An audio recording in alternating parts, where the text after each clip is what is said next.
আল্লাহর কাছে জিলহজ মাসের প্রথম 10 দিনের নেক আমল যত বেশি প্রিয়, অন্য কোনো আমল এত বেশি প্রিয় না। অন্য কোনো আমল, এটা বুঝতে গিয়ে সাহাবায়ে প্রশ্ন করছেন, তারা বলছেন, ইয়া রাসূলুল্লাহ, হে আল্লাহর রাসূল, বলুন সাল্লাল্লাহু আলাইহি ওয়াসাল্লাম, ওয়ালাল জিহাদু ফি সাবিলিল্লাহ, আল্লাহর পথের জিহাদও কি নয়? আমরা তো জানি ইসলামের সর্বোচ্চ চূড়া হচ্ছে আল্লাহর পথের জিহাদ। তো নবী সাল্লাল্লাহু আলাইহি ওয়াসাল্লাম বলছেন, ওয়ালাল জিহাদু ফি সাবিলিল্লাহ, আল্লাহর পথের জিহাদও নয়,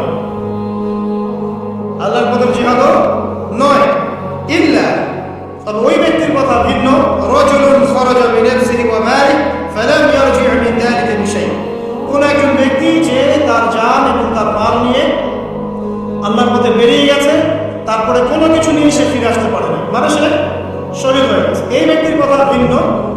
কিন্তু অন্য যে কোনো দিনের আমলের চাইতে এই 10 দিনের নেক আমল আল্লাহর কাছে সবচেয়ে বেশি প্রিয়। তাহলে আমরা বুঝতে পারলাম, আমরা যে 10 দিনে এখন বসবাস করছি, জিলহজ মাসের আজকে কয় তারিখ? 1 তারিখ। এই যে আল্লাহ পাক নিয়ামতের সাথে আমাদেরকে বাঁচিয়ে রেখেছেন, এই 10 দিন আমল করার সুযোগ দিয়েছেন, এই কৃতজ্ঞতা স্বীকার করে আমরা কিন্তু শেষ করতে পারবো না, পারবো না। প্রশ্ন হচ্ছে যে এই 10টা দিন আমরা কিভাবে কাজে লাগাতে পারি। আমি সেদিকেই যাবো ইনশাআল্লাহ। তার আগে এই দিনগুলো সম্পর্কে আরো একটা ফজিলতের হাদিস শুনিয়ে দিচ্ছি। তিরমিজি, ইবনে মাজাহ, মিশকাতের 128 পৃষ্ঠা একটা হাদিস এসেছে।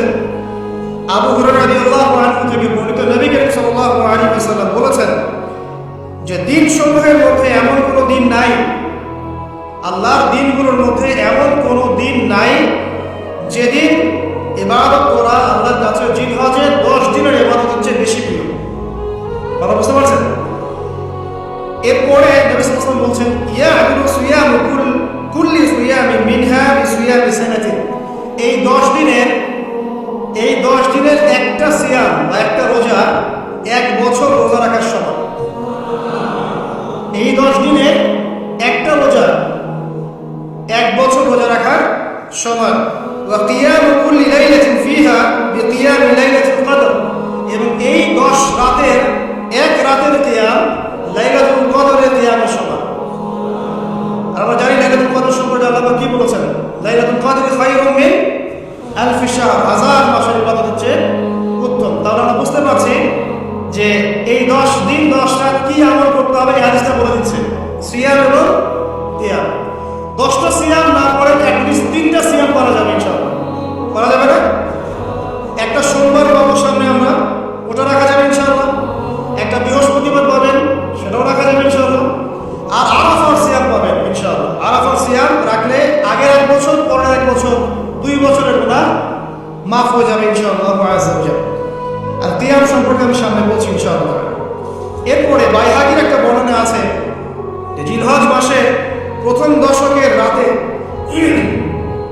জিলহজ মাসের প্রথম দশকের রাতে প্রত্যেকটা নেক আমলকে 10 দিয়ে গুণ করা হয়, 10 গুণ বৃদ্ধি করা হয়। সুবহানাল্লাহ।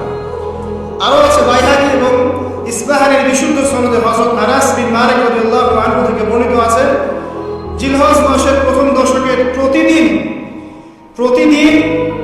1000 দিনের সমান, মানে প্রতিদিনের আমল 1000 দিন আমলের সমান, এবং আরাফার দিনের মর্যাদা 10,000 দিনের সমান। আরাফার দিন যে ব্যক্তি ইবাদত করবে ইনশাআল্লাহ তাআলা, সে 10,000 দিন ইবাদতের নেকি পাবে ইনশাআল্লাহ আযজা ওয়া জাল। তো প্রথম কি করতে হবে সেটা এই হাদিস থেকে বোঝা যাচ্ছে। হাদিসটা কি? উম্মে সালামা রাদিয়াল্লাহু আনহা থেকে বর্ণিত, নবী সাল্লাল্লাহু আলাইহি ওয়াসাল্লাম বলেছেন যে জিলহজ মাসের চাঁদ যে ব্যক্তি দেখবে, সে যেন তার নখ এবং তার চুল এগুলো যেন আর না কাটে। চাঁদ দেখে ফেলেছেন, কুরবানি করা পর্যন্ত এখন চুল আর নখ যেন সে না কাটে। যদি না কাটেন তাহলে কি হবে? আপনি একটা পূর্ণাঙ্গ কোরবানি নেকি পাবেন। আর একটা কোরবানি নেকি কি জানেন? কোরবানির পশুর গায়ে যতগুলো লোমকূপ আছে ততগুলো নেকি আপনার আমলনামায় যুক্ত হবে ইনশাআল্লাহ আযজা ওয়া জাল। এগুলো হাদিস।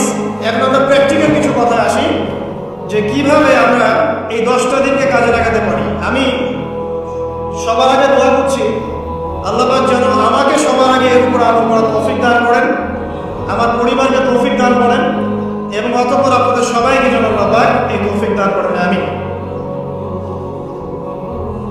এক নাম্বার,